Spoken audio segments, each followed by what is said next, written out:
Good evening, ladies and gentlemen, and welcome to another Fake Accents Unite. Unfortunately, the Britisher has a few technical issues. The technical issue being he's having dinner, so he's going to be a little bit late. But I'm here. I'm joined this week by vulpes. Hello.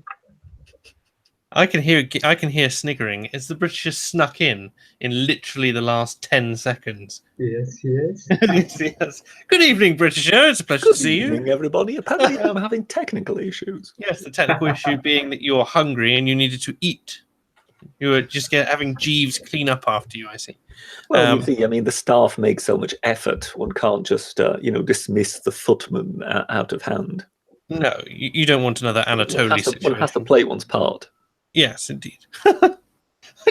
I'm just in awe of your timing. I mean, this is the second time you've done this where I click the broadcast button as you literally walk in the door. I mean, phenomenal. Honestly, phenomenal. Yeah. I'm joined as well by Volpez, who's from the Academic Agents Discord, from Belgium. Is that right? Yeah. That sort of thing. Do you self-dox yourself down to the street and then... No. But yes, welcome to Fake Accents Unite. We've got a few things on the docket today. We've got a mix of things. First of which, if we kick things off straight away, is talking about Gavin McInnes. Do you know anything about Gavin McInnes, Britisher? I've heard that he's just been thrown off YouTube. He has indeed. In fact, so much so that I retweeted it. Oh, really? Okay. Yes. Well, there was just some news, and I just basically retweeted the news that he'd just been thrown off Twitter. Yes, it was precisely the rap. That was the article that I saw. I just basically saw them tweeting it out, so I retweeted it. Ah, I see. I don't know the rap very well, but I had people who were saying this. My dad, who is not a very particularly political person either, also sent me this article and said, they're coming for you, Mark, because he knows I do political YouTube. And of course, the key thing with this is the reason he has been terminated more so than his necessary views. I almost wish. I mean, it has a familiar ring to it, of course, because Short Fat Otaku is also down at the moment because of copyright infringement, and is trying to get his channel back effectively. I thought that he had managed to get that back. That's a shame. Okay. Well, apparently, I think he had spoken to them or whatever, and it appears to be taking some time. So I think what they need to do is they need to work their way through these various cases. So I saw a tweet earlier today in which one of his 10 copyright strikes has been removed. One of 10? Yes. Well, he said at the time it was absolutely ludicrous, because what he had done is, I don't know if it was something like film reviews or something like that. Okay. He had simply moved to another channel. So, I mean, I know this from first hand from some of the film reviews I've done, that you can get a sort of a copyright strike and you can then appeal it. Yes. The problem is, with him having moved them to another channel, he got the 10 copyright strikes all at the same time on that channel. Yeah. And then they basically said, oh, well, this is just somebody who rips off copyright. And they didn't just close down that channel. No, they closed down his entire YouTube presence. Didn't you give him the week that was at some point? Yes. Last week he had the week that was. Yes, I thought. Now, because now that you're a large influencer and you can afford to give shouts to these smaller channels, I mean, large S. No, it was. I just basically thought it was somewhat unfair that basically he lost his weekly presence simply just by being, unpersoned. So I sort of thought, well, you can kind of, make yourself known that you're still here, and it basically just sort of keeps your face in people's consciousness, so to speak, for another week in order to tide you over. Because he said, from what he had heard, it might take 1 or 2 weeks and he might be back again. So it was just a matter of how to bridge the gap. I think he's still no wiser as to how much longer they wish to take, because, as I say, his tweet seemed to indicate that it only just removed 1 of the 10. Oof. not ideal. So we don't know whether something similar is going on with Gavin McInnes. You know, Well, they've just basically decided, oh well, we'll kill him for these strikes. Now first he has to find the material that we're referring to, and then he has to appeal every one of them, if you know what I mean. Well, according to what I've seen, it's primarily due to his use of copyrighted material and things like news critique. So that's the thing. Is Well, yes, but that's a clear case of fair use, isn't it? Oh yes, but the EU has abolished fair use, and Well, yes, but that's not in force yet. it is not enforced. But that doesn't mean that companies aren't preemptively changing their terms of service to comply with the legislation. Including the US, which appears to be doing the same thing. I will, once we've gone through the article, I will. In fact, you know, no, I'll do it now. If I stop screen sharing and then I'll read a message I was sent earlier today, which says, okay, come on.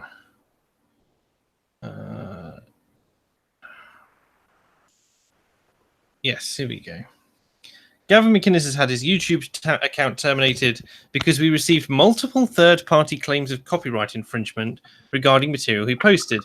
He'd also lost his job at Blaze TV less than a week after he started. 2 points.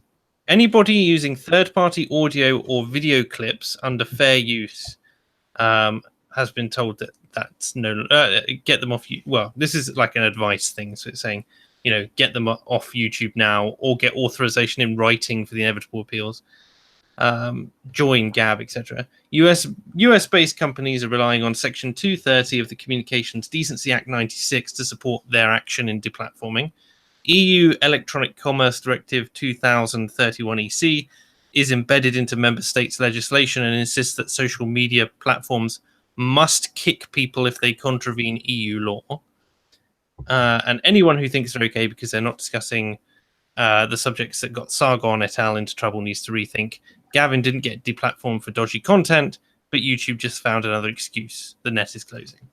So that's what I was sent. So can you send me a copy of that, just so I've got an idea of what these things are referring to? Yeah. I'll send you that later. But the just the nature of the thing where I know people don't like him very much, apart from his audience who love him. But the reason seems very flimsy for given the kind of content that he makes, which is all critique, commentary, and fair use. I just don't know what he could have possibly uploaded that would have been not any of that sort of thing. So it's just them finding an excuse. Well, yes, it does just simply. It does appear that one is just simply trying to find reasons to get rid of people of whom one does not approve, whilst at the same time claiming that this isn't the case. Let me see what chat's saying. Something in French from Lord Pterodax about loving the Yellow Jackets. Yeah. The new revolution of the people of France. Yeah, we're having them too here. So. And that's it's spreading, is it? Oh, marvelous. Yeah, in Wallonia and in Brussels, they are being annoying. Gavin being a Canadian living in the US, of course. People saying hello to Vulpes who know him. The Young Turks is next. Maybe, maybe not. Somehow I doubt it. Yes, but that's a classic case, isn't it? Because they will also show clips from news programs and then comment on them. Yeah. So precisely the sort of thing which apparently earned him his copyright strike. Indeed. So as this article says, it says far-right commentator and Vice Media co-founder Gavin McInnes has been kicked off YouTube on Monday, marking the latest social media platform to remove the Proud Boys founder. Because, of course, he's collecting the accolades now. You know, he's Twitter, Facebook. I think he's pretty much been unpersoned now, hasn't he? Unpersoned now. And then, of course, lost his job. According to a banner on his page, his account was terminated after receiving multiple third-party claims of copyright infringement. Google did not immediately respond. The move wipes out 200,000 subscribers. This is where, because I don't know if you noticed a certain certain note of exasperation on my part with the libertarians. Do tell. This is where I kind of lose patience with them, because you may have noticed that in the week that was, I kind of made one or two barbed remarks in that because You we make get barbed this remarks, Britisher, never. we get this attitude as in, oh well, if it isn't working, just build your own, make your own. It's the free market, you can choose. This is not a free market. No. And anybody who says that, oh well, one can just, one can find other solutions, it's not working. We've just seen Tumblr effectively being forced into line by Apple. Yeah, well, that's how it works. It wasn't that Tumblr was forced into line by Apple. Tumblr wanted to be on Apple's store and then made the decision that the new users they would gain from being placed on Apple had removed them from their store. Oh, right, previously. Yes, they had been on the store and Apple had removed them. So then Tumblr had to basically fall into line in order to be restated in the Apple store. Mm. So, we've got bigger companies or key companies forcing other companies to basically comply. So if you're basically taking the libertarian attitude with, oh, just build your own, make your own. Okay, let's just for a moment consider what that would involve. So first, we need to build a new internet. Yep. Then we need to build, new companies like YouTube and Google and, but also Patreon, also sort of Patreon substitute, we'd need to make our own of that. But always remember that some of the pressure will more than likely, as I suspect, be coming from things like credit card companies. Yes, Visa and for example, credit card companies have made it absolutely clear that they will, not accept sort of adult content on certain payment systems like PayPal and things like that. So in that case, we're not only rebuilding the internet, so we're duplicating the entire technology. Yeah. We're duplicating YouTube. We're duplicating Google. We're duplicating Patreon. We're then also duplicating Visa, more than likely the banking system, the entire SWIFT international payment system. So trillions. We clone the entire Earth. Yeah, trillions of dollars of investment. But now let's consider what for. To allow space for something that accounts to perhaps to what 1% of YouTube. But you also shouldn't forget that it's also a lot harder because of the government itself. It gives a lot of bonuses, a lot of tax cuts to the specific companies like Google. So that also makes it. Well, I mean, it's not even that tax cuts are given; it's that these multinational companies are basically exploiting the system as it is in order to play off countries against each other, which at some point we are going to have to come to simply multilateral agreements between countries basically saying we won't allow it. I mean, we have been able to do that in areas such as banking secrecy and things like that, where we basically forced countries like, Switzerland, Liechtenstein, the Cayman Islands, Luxembourg to fall into line. So it is possible to do the same when it comes to taxation. So if you have low taxation, fine, you can let companies into your domesticity, so to speak. But if you are doing special deals with companies, then that should be forbidden.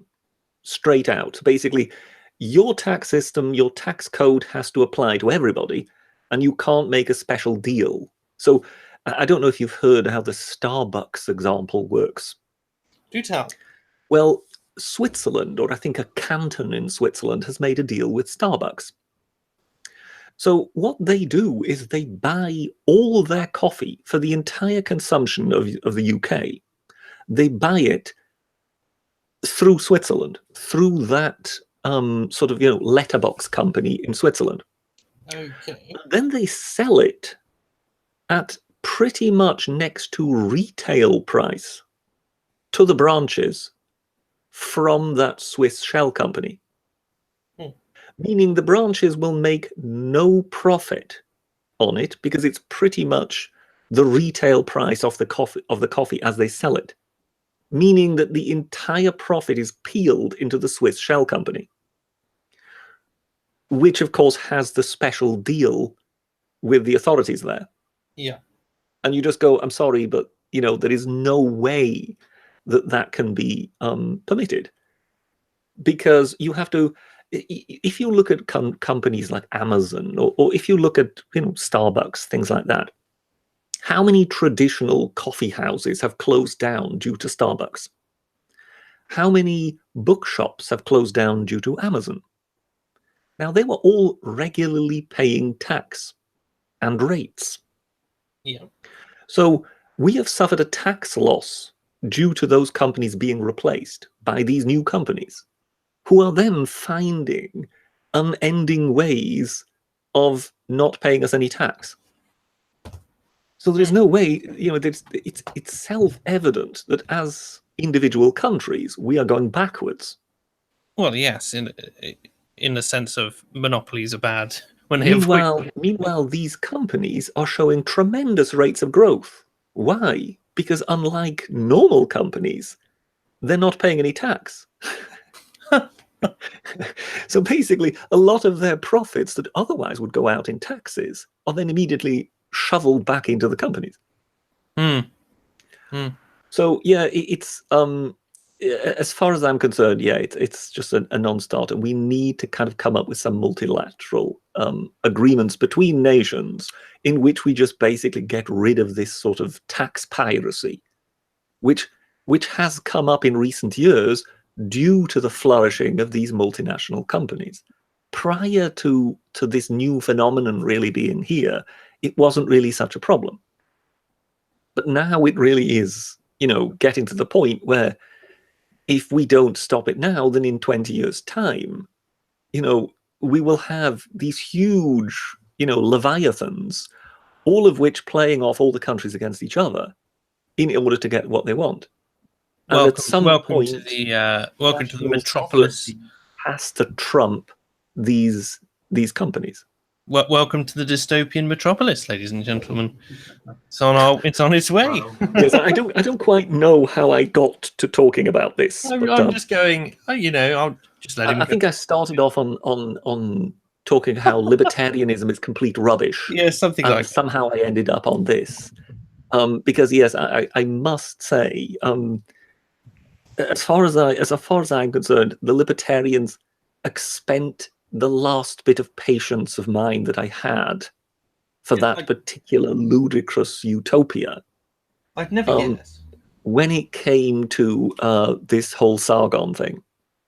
Because yes, I sort of felt, well, you're kind of telling us, oh well, it's the free market. Companies can decide what they want to do. And you think, yeah, the solution is that we just rebuild the internet, rebuild the entire international banking system in order to enable the continued presence of something like 1% of YouTube. I say we glass the whole world and start again. Yeah, I mean that's pretty much their approach. And you think, well, no, I'm sorry, but regulation and in some cases legislation has a perfectly reasonable reason for being. It's not all just oppressive. Yes, which is why I'm not preventing companies from behaving like this would be a perfectly valid reason for legislation. Yes, and the trouble is, of course, is legislation which prevents the government acting in this manner as well. Yes. Oh, yes. Yeah, very much so. Yes. I know exactly what you mean. I don't know if you saw my tweet that I fired off somewhere earlier. Might have been last night. I'm not sure. Where I basically asked David Cameron, who no doubt will be one of those check marks on Twitter that only sees tweets by other check marks, because apparently you can set it up that way if you are a check mark, I'm told. Strong. So he no doubt will never have seen my tweet. Oh, no doubt that he knows that you're such a prolific influencer. But I decided to just simply ask him, purely for rhetorical reasons, whatever had happened to that manifesto promise for a UK Bill of Rights? Yes, there's also been... He did win a general election with that UK Bill of Rights. And there was just because Theresa May has since taken over, it still doesn't really explain why the Tory party has suddenly forgotten about the UK Bill of Rights. Yes. And I think those of us who are concerned with freedom of expression, we would quite like to know what happened to the UK Bill of Rights. Yes. There was also the I can't remember who it was. Someone on Twitter, I should have saved it really, put up a whole load of headlines from Theresa May talking about the deal and all about how much she wasn't going to compromise and how much, she was the voice of the people and that sort of thing. Vox populi, yes. Yes, and now it's not there. But it's funny. I'm going to hit a couple of super chats which have come up. So people are sending me Christmas presents, apparently. I get the yellow box, which is quite rare. So Sutsgoen has donated 100 Danish kroner. Thank you very much. And says, slightly late. Oh, well. It's not like the dead will notice. Have some Danelgeld for the burial pyre. We'll bring the fire later on. Thank you very much, Sutsgoen. And Tim Cornish says, Merry Christmas, NSO, ? So it's like, Merry Christmas, NSO. Could you discuss how moving target and expanding PC rules confuses and frightens discourse and blurs social contract? I think. Confusing and frightening discourse and blurring social contract, expanding PC rules does this. So less sure on moving target. I mean, expanding PC rules, confusing and frightening discourse is something we could certainly talk about. And the social contract, obviously. What is that flag? Cornish. That's Cornish. Yes, it's the white. Wow. It's the white cross on a black background. Is that another saint's cross, or? I do not know particularly the history of Cornwall. I just know it is the Cornish flag. We've got the St. George's cross. We've got the St. Andrew's cross. We've got the what is it in is it St. Patrick's cross? I'm not sure. The red cross on the Union Jack. My knowledge of semaphore not so on point, so I'm afraid I don't know much about it. So I was just wondering, what is the white cross on the?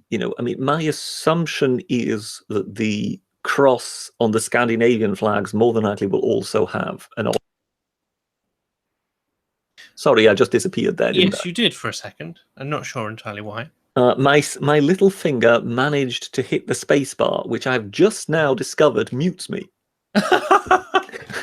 I was going to say, are you one of these people who's you're doing a Peterson, you're gesticulating all over the place? No, I was actually reaching for one of these biscuits. One of them? I have 4 biscuits here. The Britisher, immoral. Technically speaking, they would be 2 biscuits. But I would say there are 4 biscuits, 2 of which are glued together with paste, if you know what I mean. Oh, I see. You've got custard creams or bourbons. Yeah, there's something of that kind. But more posh, knowing you. Of course.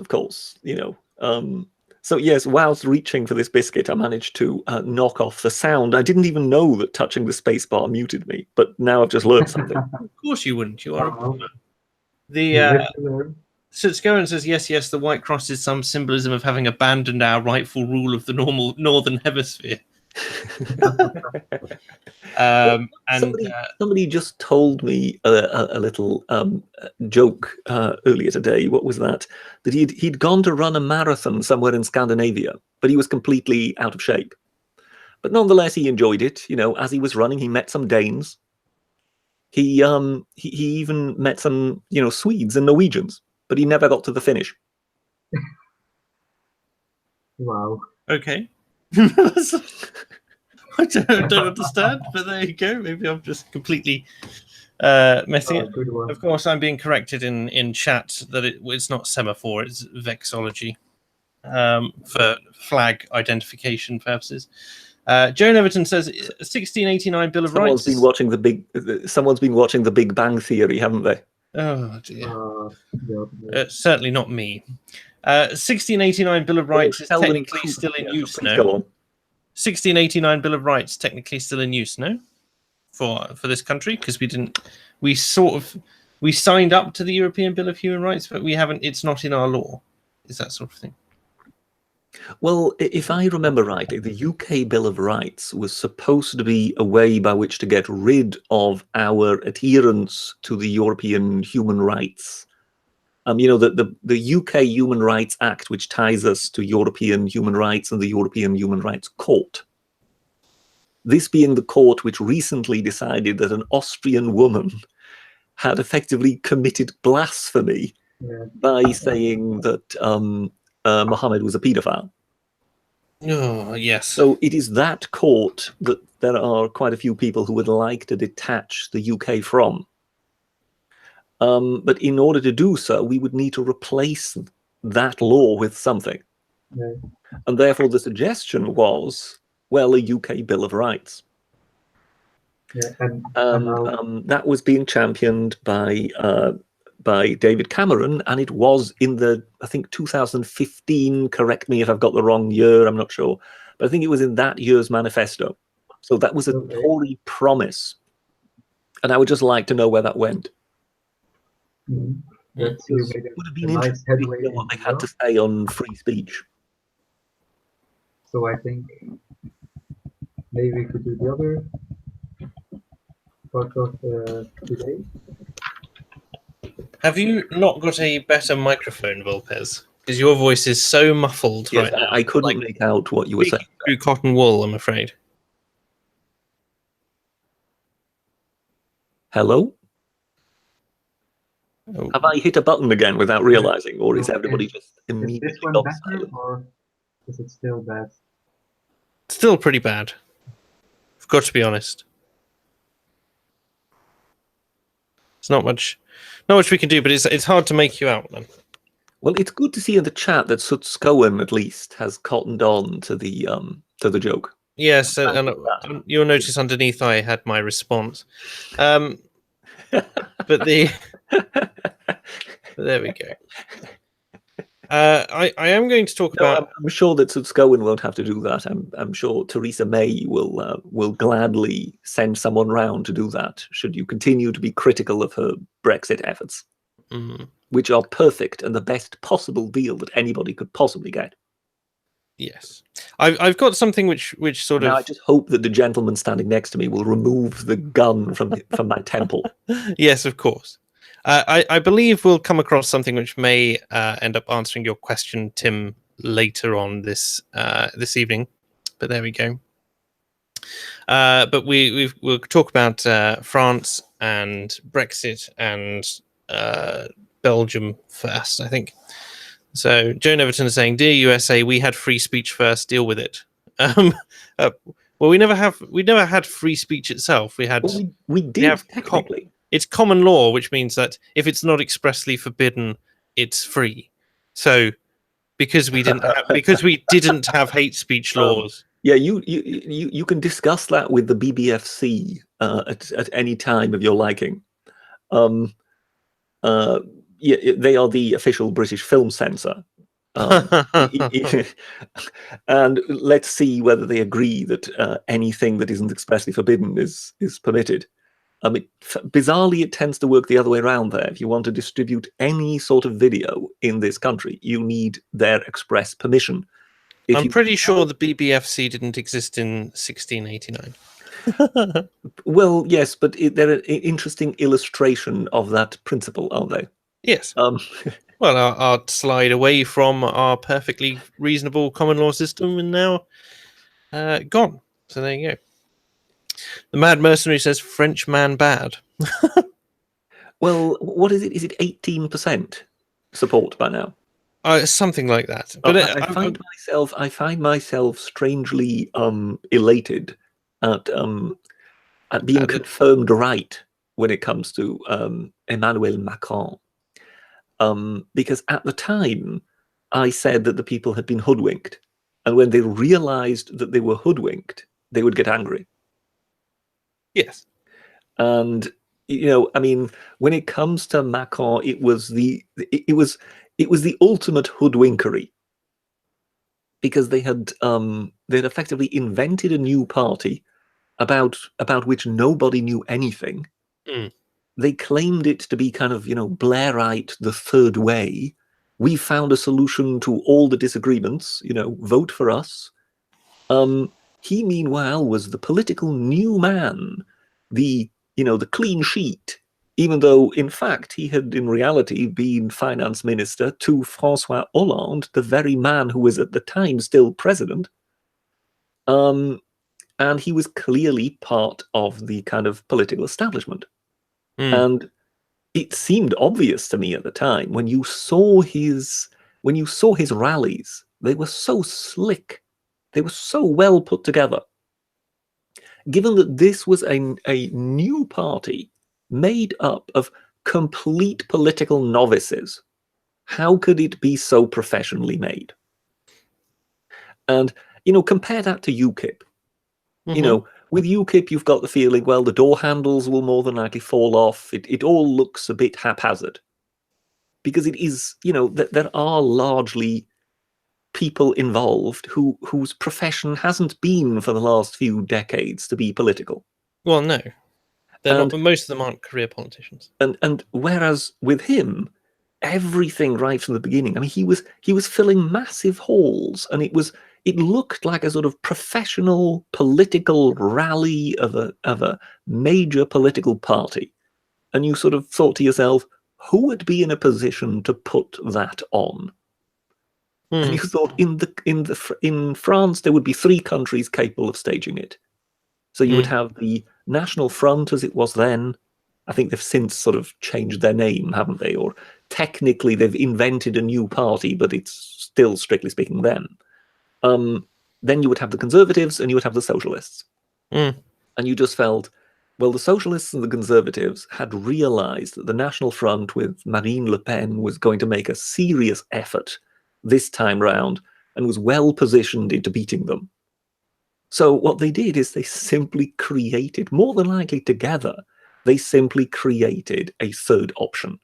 So in case the 2 of them were beaten, I mean, there would be this other party to take on Le Pen.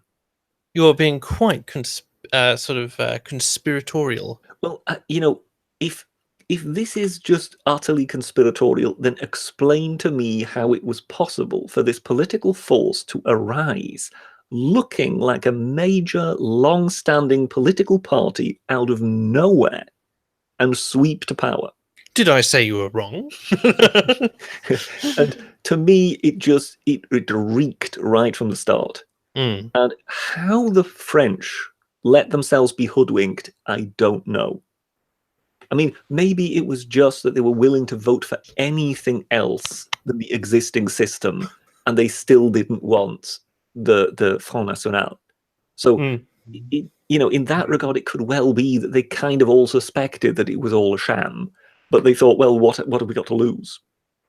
I tell you, this is the longest "I told you so" I've ever. Well, yes, indeed. But now you've got to the point where people are really getting angry with the fact that yes, this is all a sham. There's absolutely no change to the system. You could have just as well gone with Conservative or Socialist, and you would more than likely be in exactly the same position. Yes. And now, after 4 weekends of violent protests. It's been going on for a month. Can you imagine a protest going on for a month here? Like, it's just not something that typically happens. Particularly in November, December. Yeah. The riot months are summer. Yeah. That's when people come outside to throw Molotov cocktails and whatever, because it's warm outside. To get people out into the cold, that is actually quite a feat. The speaking of televised address, Macron said that the anger of protesters was deep and in many ways legitimate. I love the fact that he's still got to maintain the political face. Well, he'll more than likely replace his foreign minister or something like that. Yeah. He can't stand there and just go, fuck. It's like they've blockaded 11 fuel depots. The country is ground to a halt, but never mind. What do you want? It would be interesting to see him do a complete Louis de Funès meltdown on screen. A planned tax increase for low-income pensioners has been cancelled, whilst because minimum he's going to increase the minimum wage by €100 a month, so €1,200 a year. And employees would be asked to pay a tax-free end-of-year bonus to employees. It's almost like he's saving face here or something. Throwing presents at the protesters. Like, we want to keep the tax, but oh no, I think they've said that they're going to. I think the president, the prime minister, even has said that he's going to axe the tax. Well, no, I mean, so far I believe the tax has been suspended. Yes, but not removed. Yes.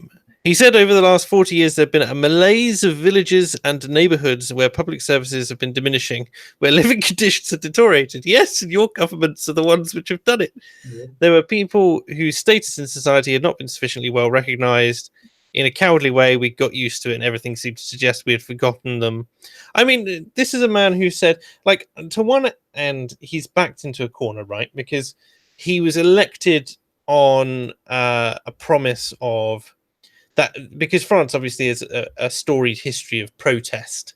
So he was elected on the remit that he was going to do something to fix the country, and protesters be damned. Like, he wasn't going to capitulate so that nothing happened, because people were sick of nothing happening.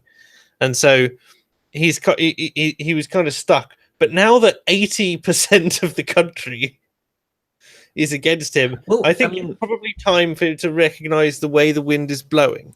I think you need to be kind of realistic when it comes to the 18% thing. Yeah. Because, in the first round, he would never poll very highly. I mean, none of the candidates really poll very highly in the first presidential round. So in the first round, he may have polled something like 25%, something like that. I don't exactly remember it anymore, but let's say he got 25%. Well, okay. So that is really indicative of his true support. Afterwards, then, in the second round, it's just a matter of everybody who didn't want Le Pen then adding their voice to voting for him. So it wasn't as if those people were, totally sold supporters of his from the start. But nonetheless, from 25% to 18% is a steep drop when you look at it in percentage to your overall support. Mm-hmm.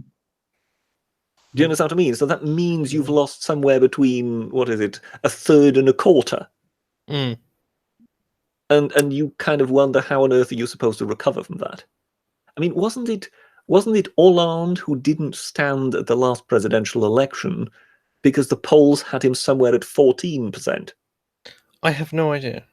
I've only been following French politics for a very brief period of time. So it seems that Macron is very much heading the same way. Because,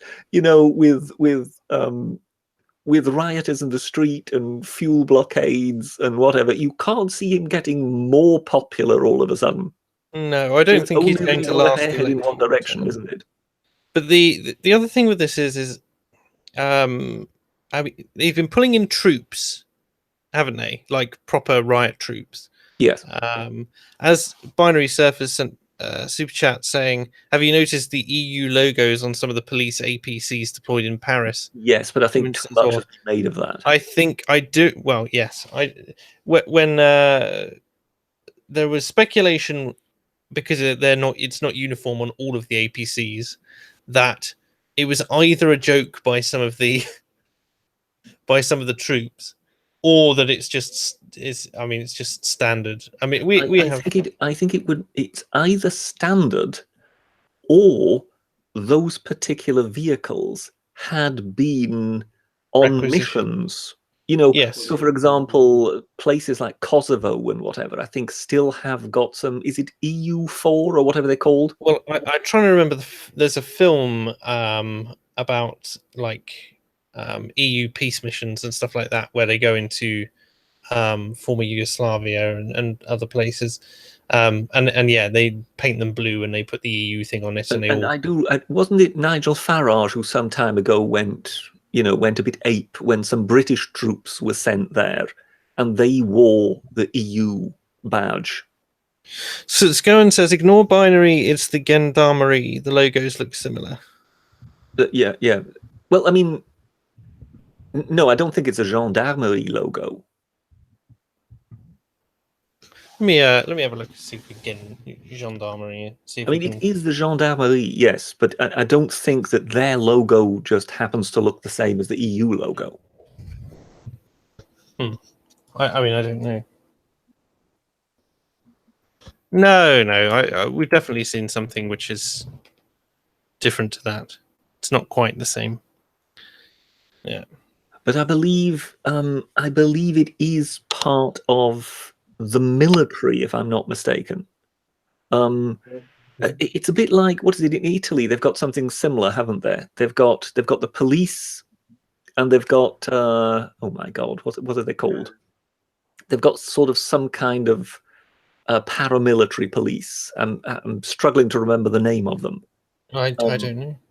And again, they are technically a subdivision of the military, not of the police, and therefore it could be that something like the gendarmerie could have been used on a military mission in a place like Kosovo or something like that. People are saying carabinieri. Carabinieri, yes, that's the one. Yes, thank you. Yes, there we go. I don't know. I mean, where do we see this going, right? So Macron is not going to be elected for another term, but I think that's clear now. Well, I mean, always depending on what other political disasters befall France. I mean, who knows? But I think one thing is quite clear, and that is his dream of becoming the kind of foremost figure in Europe is over. You know, it looked as if Merkel was being weakened, and she had already indicated she wasn't going to stand again. Yes, the ritual was working. Meanwhile, he had come in with a massive majority and had filled the parliament with, I think, over 2/3 majority of his En Marche party. So he looked utterly secure. So here he was, one of the most powerful countries in Europe, utterly secure in his position, unassailable politically. Whereas, you know, Britain is leaving and is in a complete political mess. Italy is in political meltdown.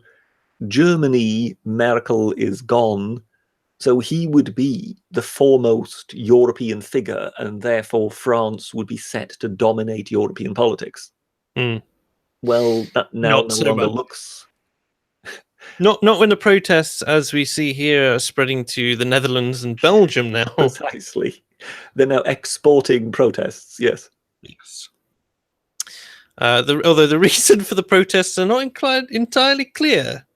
Neither Belgium nor the Netherlands proposed a hike in fuel tax, the catalyst for the French demonstration. It's like they say it's the catalyst for demonstrations. It's definitely the straw that broke the camel's back. It's not. They are not protesting the fuel tax. They are protesting everything and the fuel tax. Yes, you can see that it is unclear. It's very difficult to put your finger on one precise reason when you've got Le Pen supporters arm in arm with communists in the street.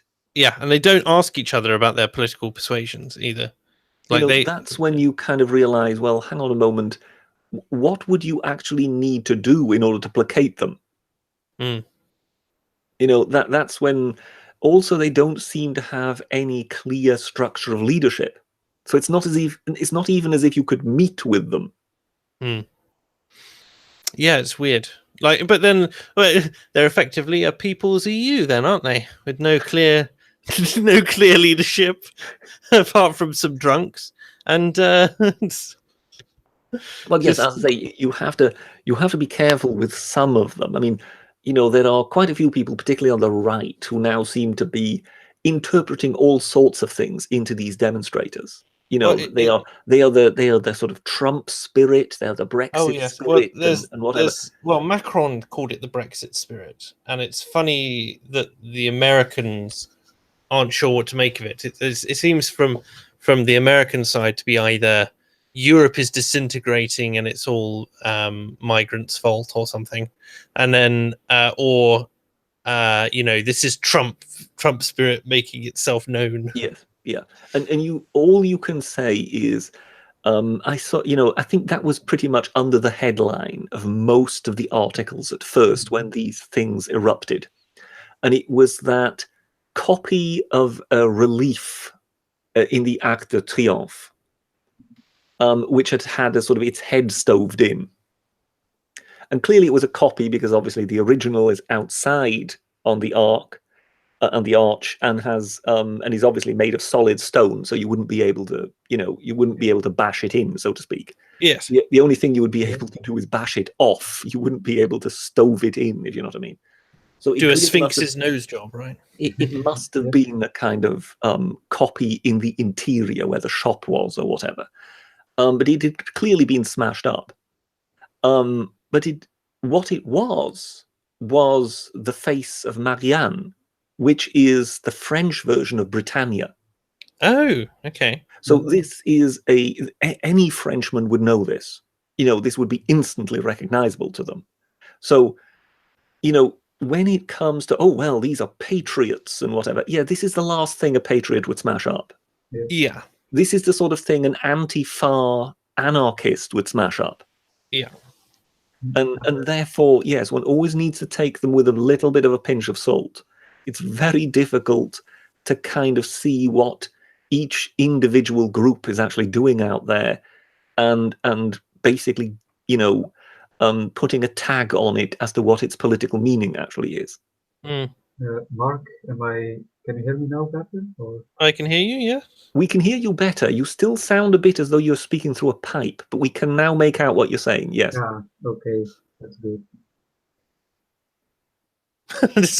Do you want to say something, Vulpes, or? No, to just trying to figure out how my mic works. That's fixed now. Well, you see, I mean, when it comes to this whole the whole European trouble, it's very simple. There is actually one common cause behind it all that is to blame. The Belgians. Are you going to? Yeah, it's all the fault of the Belgians. I was going to say, are we going to have an anti-Semitic comment on my stream, Britisher, or no, what's it's going? The Belgians. It's entirely the Belgians. It has always been the Belgians. It's always been the Hofstadt. It's always. We made their country, and we can unmake it. Well, I thought, if it was a question of bringing Vulpes into this conversation somehow, this would be the best way of doing it. Yeah. And have you heard about the recent troubles with the Belgian government? No, do tell. I'm Britisher. Have you? No, I can't say that I've heard anything specific about the Belgian government. You haven't heard that the former coalition has collapsed, and that we have no minority government. Oh, an all-minority government. Yeah, like we have the current coalition had 4 parties: the Flemish Nationalists, the Flemish Liberals, the French Liberals, and the Flemish Christian Democrats. And because of the Marrakesh Treaty, the Flemish nationalists have been pushed out of the coalition. Oh. Yeah, that's the gist of what happened, but it's a whole story on its own. Like, so they've lost one of their coalition partners and therefore no longer command a majority. Yes, and I will now explain how we got there. So yeah, that's basically the gist of what happened. And then we have, before you can understand Belgian politics, you first need to know we are 2 regions. We have the Flemish and Wallonia. There's a lot of conflict between the two. Flanders has 60% of the population, Wallonia 40%. So Flemish have a population-wise and seats-wise a lot more presence in the federal government. We also have a lot of parties. We have the 3 traditional parties, each has a Flemish and a Wallonian counterpart. We have the Socialists. We have the SPA in Flanders and the PS in Wallonia. We have the Liberals, Open VLD in Flanders, and MR, who delivers the current premier in Wallonia. Mm-hmm. And then we have the Christian Democrats. We have the CD&V in Flanders and the CDH in Wallonia. So those were the traditional parties. They have existed since, well, the the Christians and the liberals in the 1830s and the socialists in the 1910s, if I'm right. Those three parties have dominated Flanders up until the 90s. And Are you tapping, vulpes? yeah, no, I'm not tapping. No. Someone is tapping. Is it over tapping? No, no. But yeah, so you've got these groups of parties, and you've got obviously there's a lot of coalition governments going on. Those are the traditional ones, and then in the 90s, a few new parties broke through. We had the Greens, Wallonian and Flemish. Then we had the Volksunie, the People's Union. They were the first Flemish Nationalist Party, and then a split of the People's Union, Flemish Vlaams Blok, now Flemish Interest, Vlaams Belang. Those are what you could consider a very far-right party, like very anti-immigration, very populist. But also the funny thing is their voter base came from old socialist voters who were seeing their neighborhoods changed by mass immigration. So they are economically quite left. So you've got a big group of new socialist parties who aren't very, not necessarily socialist parties, or just new parties who new parties. Okay. Because in the past, like up until the 90s, we had three parallel societies in Belgium, the pillarization. You were born in the Christian pillar, you went to Catholic school, you were baptized, of course, and all the other things. You voted for the Christian Democrats, you were in Christian youth groups, you had Christian health insurance, went to a Christian bank, read Christian newspapers. The same went for the socialists, and the same went for a lesser extent for the liberals. So we were very ensconced in our three parties. That broke. That was over. And during the 90s, when we had our first government with the Greens, and our only government with the Greens, that was Verhofstadt 1, when our very good friend Guy Verhofstadt was the Belgian Prime Minister. So that's just a bit of history about to understand it better. Then we had now in 2014 new elections, and we elected the current coalition, the previous coalition of CD&V, Open VLD, MR, and N-VA, headed by Michel. Charles Michel was the Belgian Prime Minister from MR. They were a centre-right coalition. They wanted to reform the labor markets, also with tax shifts to change the tax structure. And that wasn't all that popular with the left parties, which is quite understandable. But also the migration crisis hit. We had the Belgian terrorist attacks in Brussels. Then we had another incident with a refugee kid that was shot dead by the police during a car, what do you call it? A car trailing. They were trailing a van with refugees in there, and they were shooting at the tires to stop them. But they killed someone. That was also a crisis. So his government had a lot of crises with him. So you're having problems with sort of migrants in general and that sort of thing. Yeah. And then you were telling me earlier, wasn't it, that one of the ministers has refused to sign the migration pact? Yeah, well, I'm going to that. So there's a whole thing. You know what the migration pact is? Yes. So the vaguely the migration pact is designed to free up more movement of migrants around. It's like an increased. It's basically abolishing borders, from what I understand it, isn't it? Kinda. It's giving more migrants more rights. It's also restricting the press. Like the government needs to ensure that the press speaks favorably about immigration needs to clamp down on anti-immigration speech. Oh yeah, to there was teach something in about schools it being how illegal to talk unfavorably about migrants or something ridiculous. heavily discouraged. Mm. Well, and then the thing started all with Austria refusing to go to sign the treaty because Austria is the current leader of the European Union, and they were also the head of the negotiations. And it's kind of telling that the head of negotiations said, we don't go with it anymore. So that was the first time when the Flemish nationalists took a closer look at the document. And then there were a few, like when Austria stopped the vice premier from Open BLD said, we'll sign it. And there was a few Twitter rallies going on, Twitter riots going on. It's quite funny to see. And then a whole lot of developments, like first the NBA that we don't have an official position on it. No, we are against it.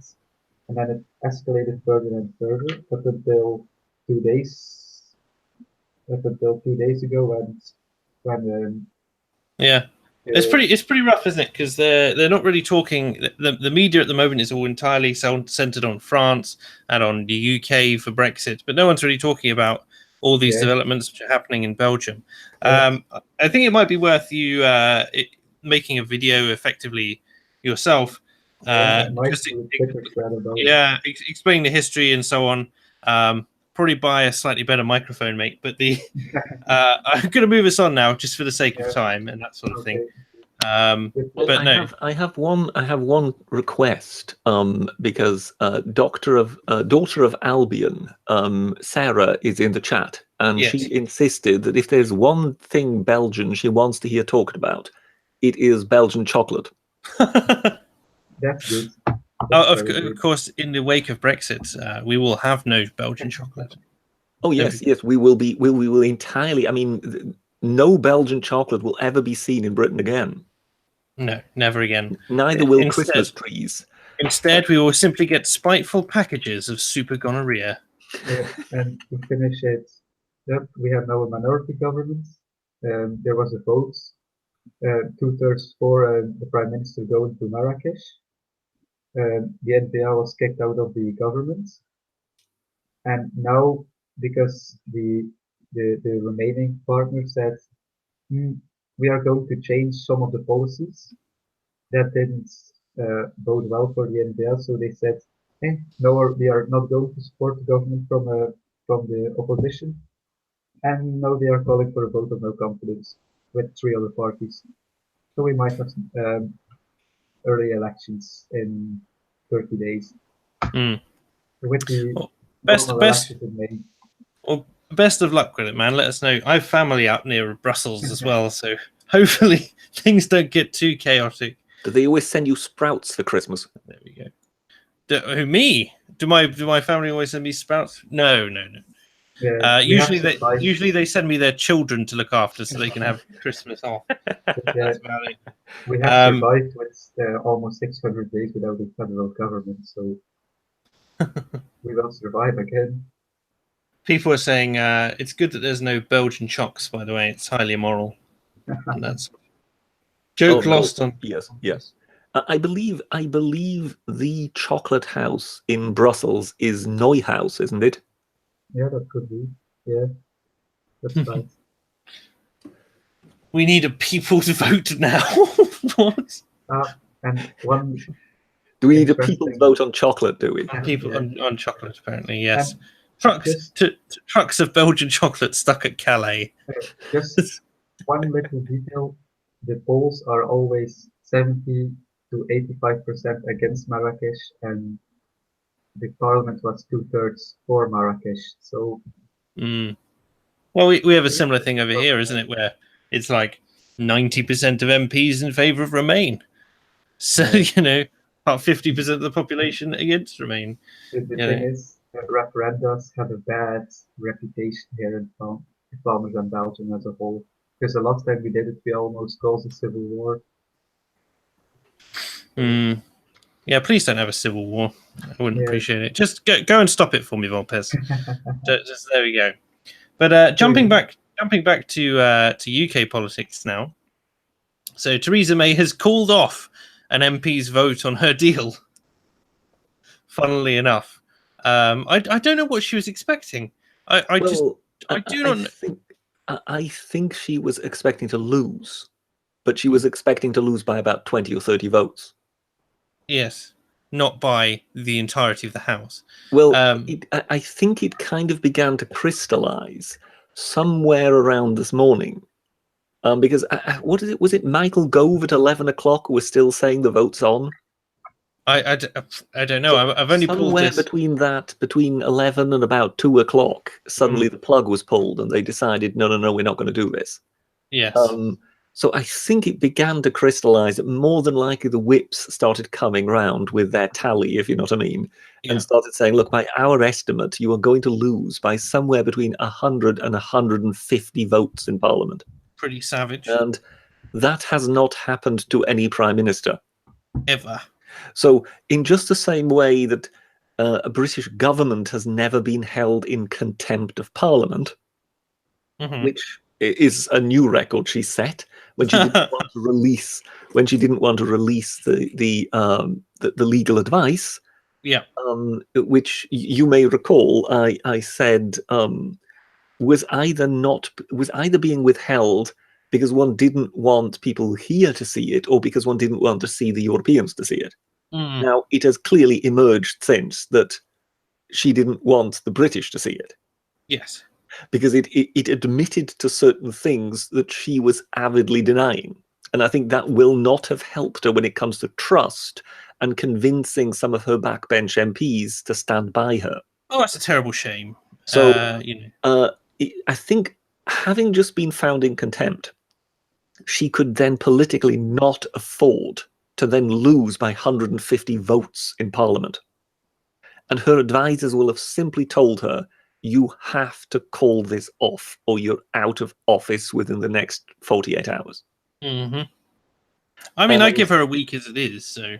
well, I'm not sure. I am, I mean, you know my opinion on her. I would have loved to have seen her gone after the general election. I never wanted to see her as prime minister in the first place. But, you always have to reckon with the abject weakness of the Conservative Party at the moment. And their terrifying fear of the Labour Party. You also, yes, their fear of the Labour Party, but also their fear, when we're talking of the Amber Rudds and the Philip Hammonds and the Michael Goves and whatever, there is also a fear of a Prime Minister Boris Johnson backed up by a Jacob Rees-Mogg. It also entirely possible, yeah. I could see that fear crystallising. Theresa May is our political zombie prime minister. I reckon she can hang on. I mean, maybe. It's just a question of when the next general election will be, I suppose, at this point, and then what will happen as a result of that. Because I don't think UKIP are going to win it. I don't think the Tories are going to win it. You don't think UKIP are going to win it? Well, it's not about them even winning. I don't. No, because they're set up wrong. They're set up wrong. They can't possibly win seats because they don't have enough offices in the right places. Like, it's purely an infrastructure thing. Like, even if they got the required votes to take 20% of the vote or whatever, there's no way they're doing it. I utterly agree with you. Yes, I mean, the British political system is just geared to having a two-party system, and it's almost impossible to get anywhere. And even if you do get somewhere as a third party, all that happens is one of the other two major parties simply adopts your policy and therefore renders you useless. Yes, or they let you go into coalition with them and then run roughshod over you because you don't have a majority which can. Yes, it prevent basically just lets you take the blame for every decision you make. It's like you can't. You might stop some things that are going through, but you'll never have any of the policies you actually want put forward. Joan Everton says, plot twist, ultimate 4D chest by May, right? Funnily enough, I don't think so. Theresa May said she was confident of getting reassurances from the EU on the Northern Ireland border plan. Well, I have some news on that. Do tell. While I was having technical difficulties When you were before I eating came dinner. on, I was watching BBC News, and of course she intends now to talk to some European leaders prior to the meeting of European leaders, prior to the next summit. Okay. And obviously she is therefore hoping for some one-to-one meetings in order to try and kind of, win them round to agree to some sort of, cosmetic change that she can sell to the British people. I mean, a bit like David Cameron's changes prior to the referendum, if you know what I mean. Sort of changes that aren't really changes, and come back and then basically try and sell it as a new agreement. Because she can't really go back with the same agreement to Parliament, not if she was threatened with a loss by 100 to 150 votes. Yeah. So she has basically been approaching leaders, and apparently she wanted to meet Mark Rutte, who is Prime Minister of the Netherlands. Okay. And, well, it is now apparently unclear whether that is possible. Unclear? And she was also trying to meet Jean-Claude Juncker. Yeah. And it is also not clear whether within the next 1 or 2 days she will be able to meet him. So effectively, these people don't want to meet her. No, they don't. I mean, this comes at the same time as, was it? Do I have this here? Not rival stuff here. No, but basically the European Court of Justice ruled that if you would like to cancel Brexit, oh yes, you can if you would like to. It is within our power. We have the power, and we don't even have to ask the other countries. We can just simply, unilaterally force them to accept us. We have such power. Yeah. You're just going, no, it's funny that, you can cancel it if you want. Yes, you can unilaterally dismiss the democratic vote of people if you want to. Because when it says the UK can cancel Brexit if it wants, what it really means is the UK government can cancel Brexit if it wants. It has the option, and they are teasing them with this idea. And at the moment, the only thing I think which is keeping the government from doing it and just reneging on the whole thing, the fear of civil unrest. Well, it's not just unrest, it would be war. So, and I'm not joking when I say war. I'm not exaggerating. I genuinely think that they would burn Parliament to the ground. Like 17 million fucking people. I'm not sure I would go that far, but I would say that you would have something similar, I think, to what is happening now in France. That's the scale I would put on it. I don't think 17 million people would be taking up arms. I was more referring to 17 million being the vote, right? Yeah. But even if 3%, which is the average radical minority of any given population, end up going to march, that's still, what is it? Like over 50,000 people who would just turn up to do that. I mean, I would think it would be even bigger than that. I think you would have enormous congregations in London. Yes, and that is also the reason why I am very much against the second referendum. And you notice how I refuse to say, to use people's vote in its sense. It's not a people's vote. A second referendum. Yes, we've had a people's vote. It's already happened. It's a second referendum. The reason I'm so against that is just imagine for a moment that you would have a second referendum, and the referendum would then go the way the authorities wanted it to. Mm-hmm. So now you would have had pretty much 50% of the population having won a vote to leave, and 50% of the population having won a vote to stay. Yeah. That's how you really create civil unrest. Yeah. So not only would you have that, because imagine for a moment that you would have another narrow vote, but this time round it would go the other way round. Yeah.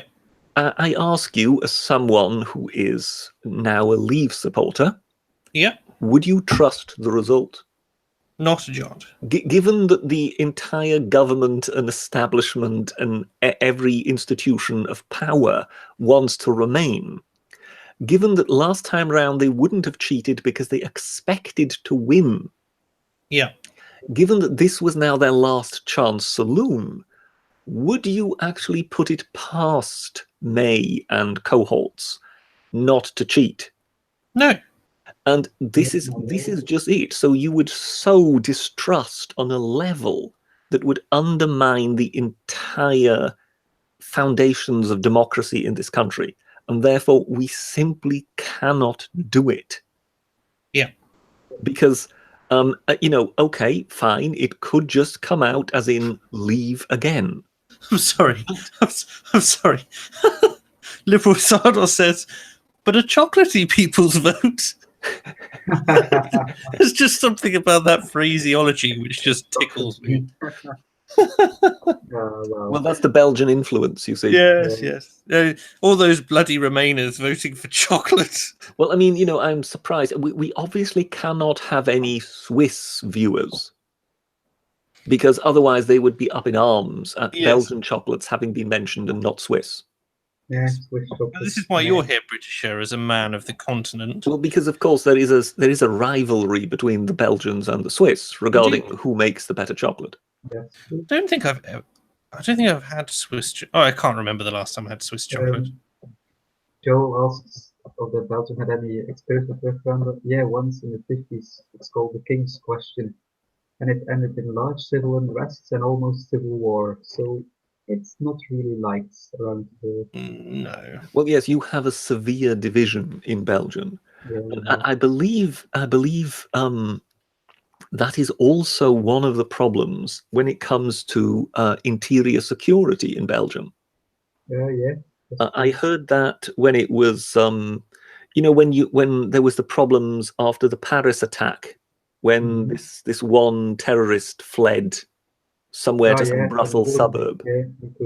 And I remember on the BBC they were kind of reporting about it and kind of saying, yes, there is such a severe division within Belgium that it's almost as if the security forces aren't, they're all separate, to the point where the various sides aren't really communicating with each other with as much ease as you would actually hope they were. We have the federal police who can do that, but the problem is Brussels is its own government, and Brussels is split in 17 municipalities, and those municipalities have also a lot of power in Brussels.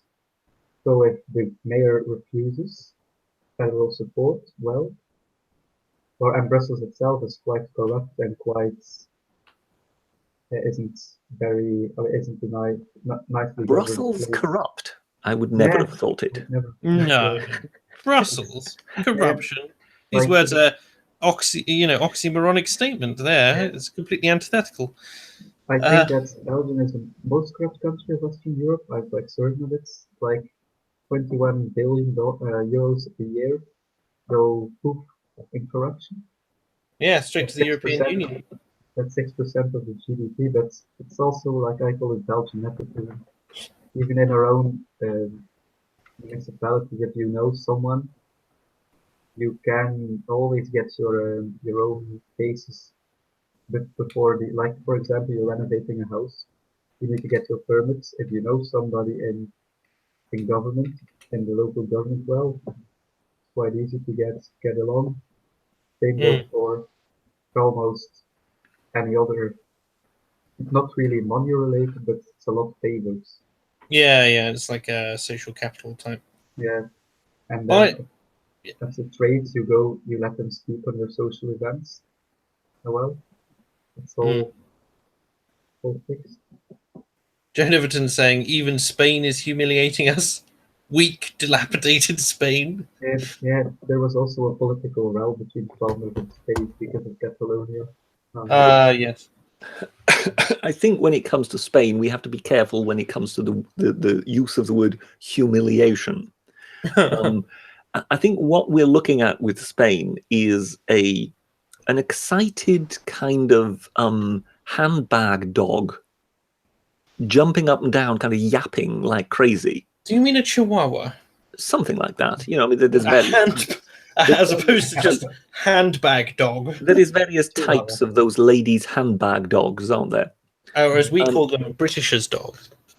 And basically, sort of one of these little excitable dogs, like something like a chihuahua, jumping up and down like crazy, yapping and yapping and yapping at a much bigger dog, and next to a dog standing next to it that is so much bigger that it is kind of it is more than likely beyond a Great Dane and already resembling the full-grown pony stakes, because Gibraltar is not only kind of home to a British contingent of the Navy.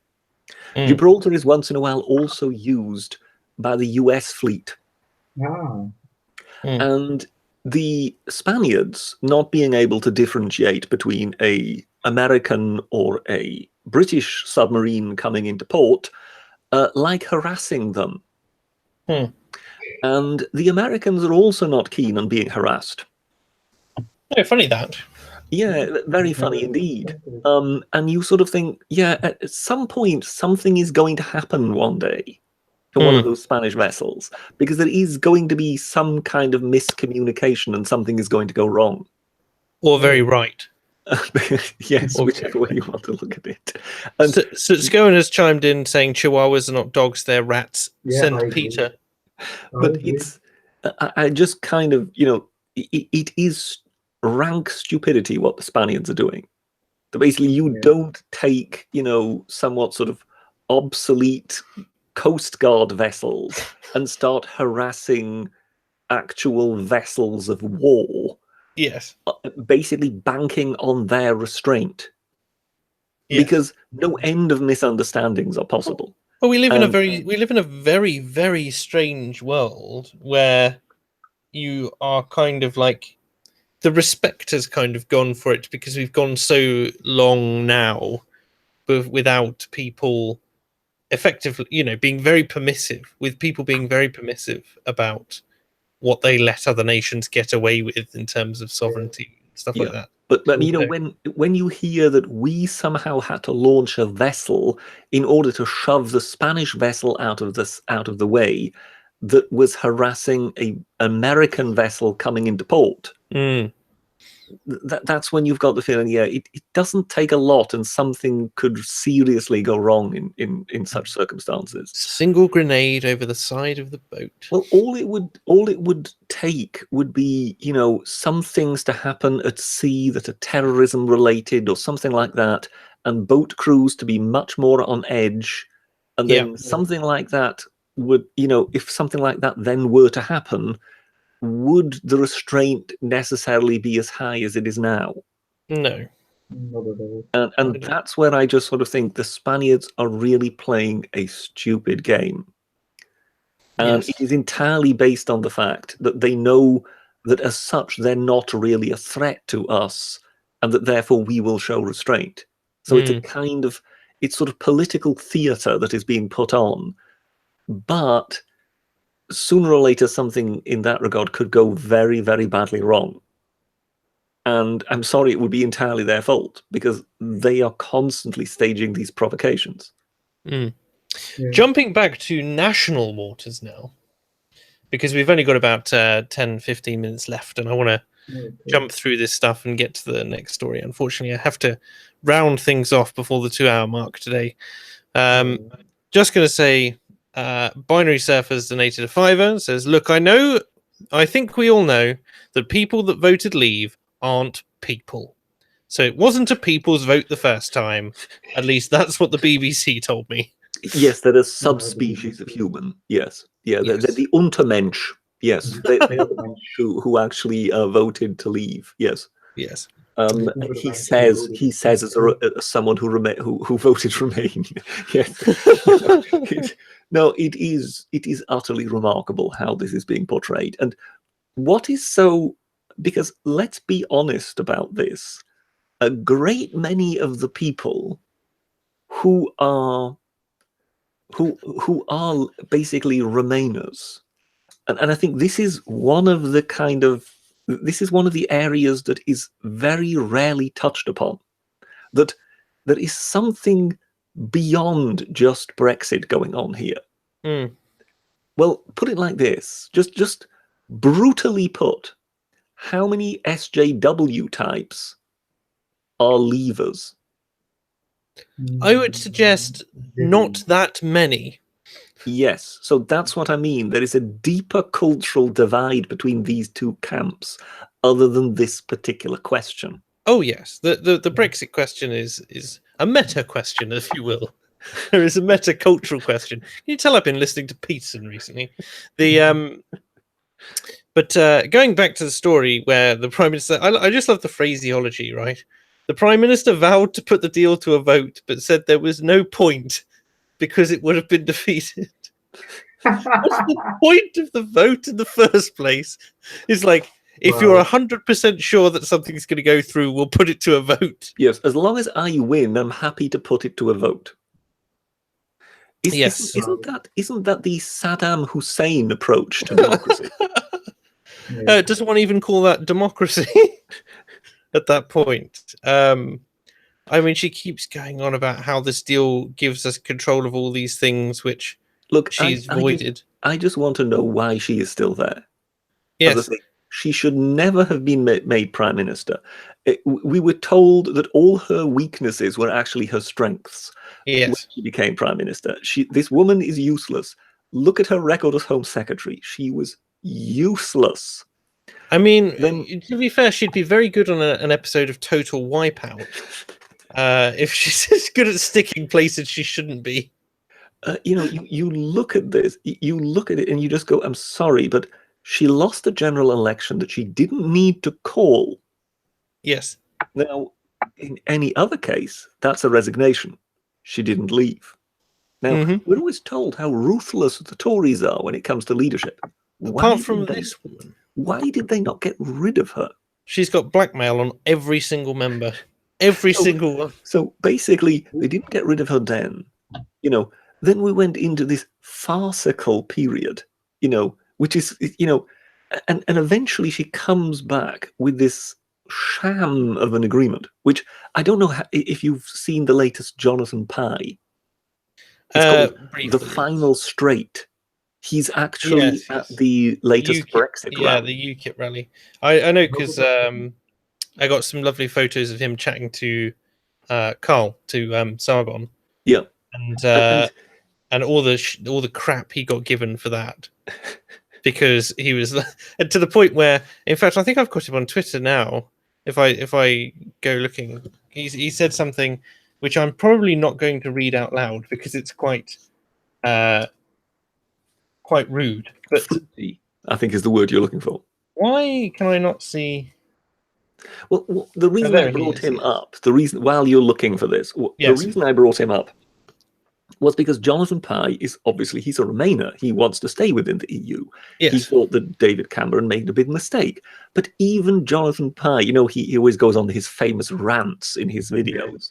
Yes. Even he is basically saying, we can't possibly accept this agreement.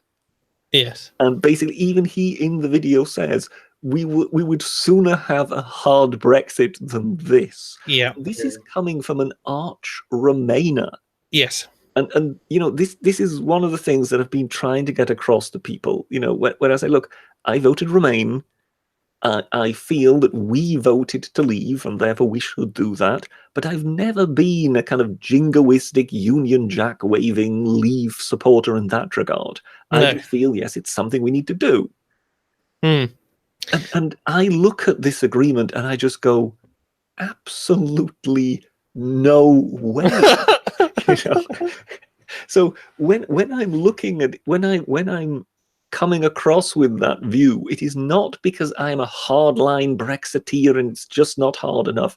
No, I really do feel I'm looking at it from a fairly neutral perspective, and I'm just looking at this complete Turkey of an agreement and going, there is no way that that a country like Great Britain could agree to this ever. I mean, what I'm reminded of is they had this on the BBC once, where I believe it was one of the translators who was actually being interviewed at the time. Okay. And, forgive me if I've got the name wrong. Was it Jeffrey Donaldson or Jeffrey Robertson? I'm not sure. I'm not familiar. He was a British politician. I think he was Scottish. Could have been a Lib Dem, I'm not sure. And he later became, I think, president of NATO or something like that. And he had a meeting with Vladimir Putin. This was obviously him being, the NATO, the political NATO leader. Yeah. And Vladimir Putin apparently approached him and, to his complete surprise, said, "So when are we joining NATO then?" Which completely took him aback. He expected everything. He didn't expect that. As in the Russians saying, well, why don't we just join forces? And of course, not having a clue what to say and being completely flustered, he just did what politicians do. He played for time. Yeah. And he basically was saying, oh, well, you see, we have other applications which we'll also need to consider, and so you would obviously have to wait until we had reached those decisions, and Putin apparently just fixed him with a stare, and went, "We are the Russian Federation. we do not join the back of the queue."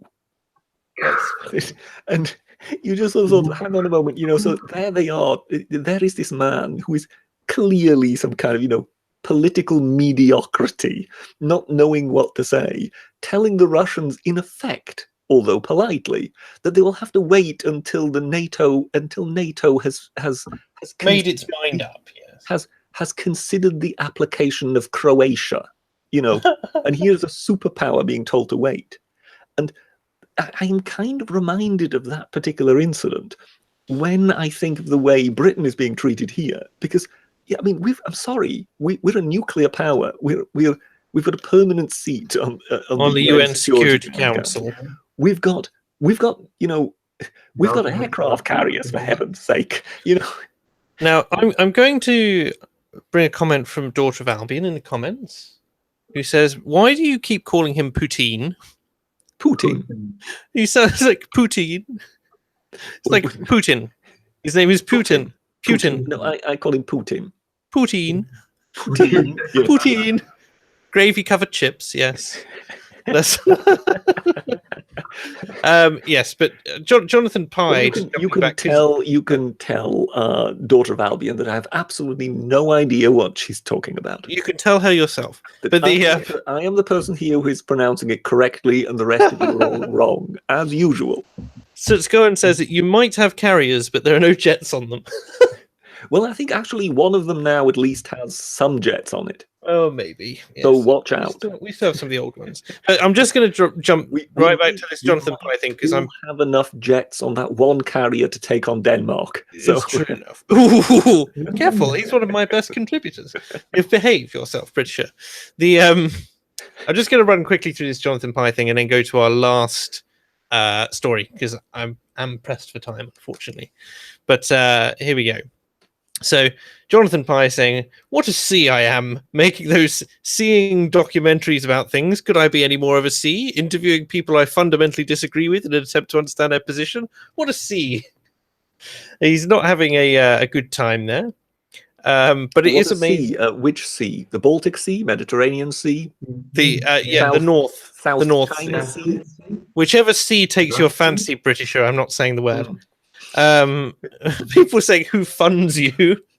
I'm funded by the tickets I sell, and will happily sell tickets to fascist punters, I'm sure. It's just so funny, like Tommy Robinson sharing his post. But this whole guilt by association thing is ridiculous. Oh dear. Wow. So Scowen's also telling you we can't take their country. If you look at his hairstyle there's definitely some Hitler-esque going on. Well, He's only missing the moustache. Like that moment he went for certain courts and the whole Hitler thing. Oh, Thank you, dear. last. See you next Tuesday. That's the C I mean. The right. I'm going to move on to our silly story for tonight because I don't know about you guys, but I'm sick to death of Brexit and politics and slapping the Spaniards about. So here we are. If you can see that, it says Grinch head teacher bans Christmas items, including Santa Claus and candy canes, from school. What? Typical, right?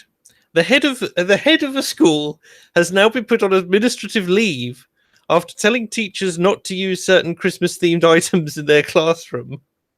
Wow. So I love the fact that the teachers have been able to put How their own bad head. is this going to be? I mean, is this merely because he doesn't want the kids to be distracted, yada yada yada, or is this Or- one of these kind of religious Oh, inclusivity stories? You will see. You will see.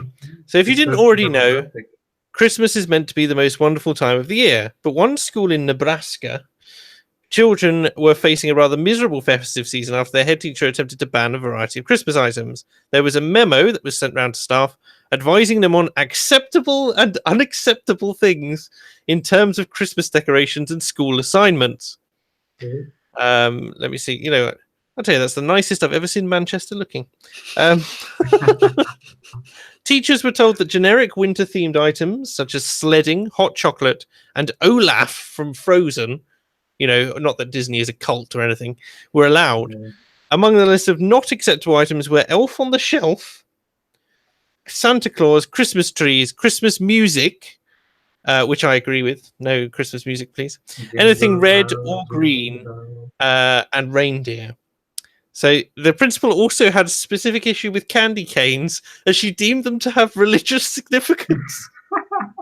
Candy canes have Wow. religious Okay. significance. Wow. Are you waiting for Okay. this, right? In her memo, she wrote, Slowly historically, seeing where this is heading. historically, the shape of a J is for Jesus. The red is also representative of the blood of Christ, and white is a symbol of his resurrection.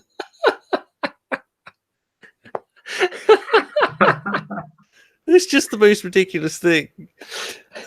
This would also include different coloured candy canes. So if you have a green candy cane, no, because then you've got Well, walking- that would signify that Jesus was a Vulcan. yeah, or a zombie Yeah. Jesus is coming, you know, that sort of thing.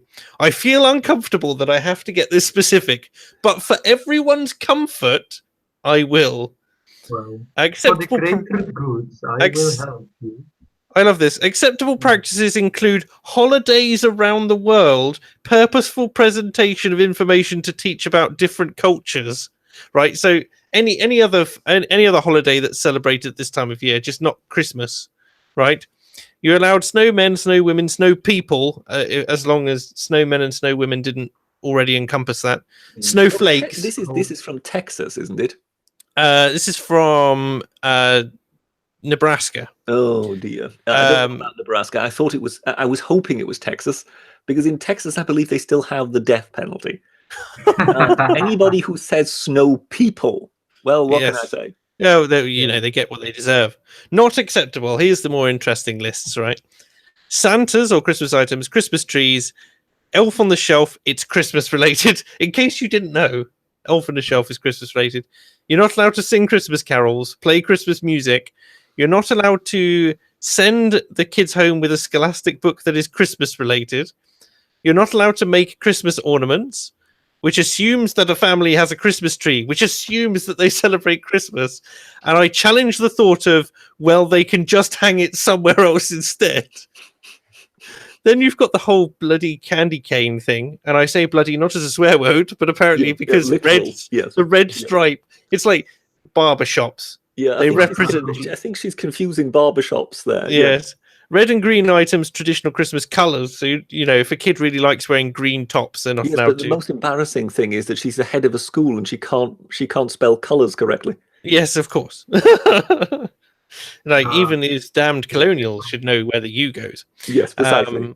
When in doubt, ask yourself, what is the clear instructional purpose of this? Does this item or activity promote a certain belief or religious Can I just point out that I'm not really sure where exactly reindeer come into certain belief or religiosity. You're not allowed to believe in fictional characters like Santa Claus, you see. So you're not allowed reindeer because they have. I thought Santa Claus was just banned because he would be Saint Nicholas. Yeah, it said Blackfeet, the whole. Do you understand what I mean? That would be religious Yes, right. again. Of course, but he's a European figure, and that's just an animal. That species exists. Yes.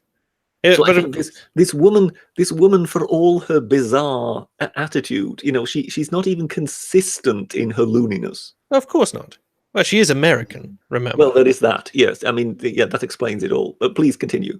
She went on to explain that these decisions were made in order to be sensitive to various religions, cultures, and beliefs. Yes, just in case there are any religions out there who find reindeer offensive. Yes. Before signing the memo from the brackets unintentional, close parentheses, Grinch who stole Christmas from Manchester. You're just like, unintentional.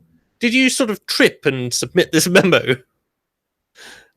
Following the circulation of the bizarre guidelines, Russia Today reports the upset school staff got in touch with a Florida-based First Amendment group who penned the school district a letter and made them reverse the ban. So a school in Nebraska needed to approach an organization in Florida in order to help them save Christmas. Wow. Yes, they needed it effectively at a federal level. Sinclair has since been placed on administrative leave, funnily enough. So there is justice. My belief is that it's nothing to do with administrative leave or this or whatever. I think she has more than likely been on the eggnog a little too early and has been sent home to dry out. The idea that she would drink any eggnog at all, clearly the religious symbolism of drinking Jesus's brain fluid is too much for her to bear. But the school district did say, this doesn't reflect our policy because we consider most of this stuff to be secular anyway. And maybe displayed as teaching aids, as long as they don't disrupt. But there you go. I just thought that was a ridiculous story that would make people laugh. Yes, you definitely succeeded in my case. To round it off, just the J-shaped Jesus canes that we eat every Christmas. I believe Sutskowen said, "Candy canes are religious, so diabetes is a blessing." Entirely possible. Right. Unfortunately, that's all the time we have for tonight. Thank you very much for watching, everyone.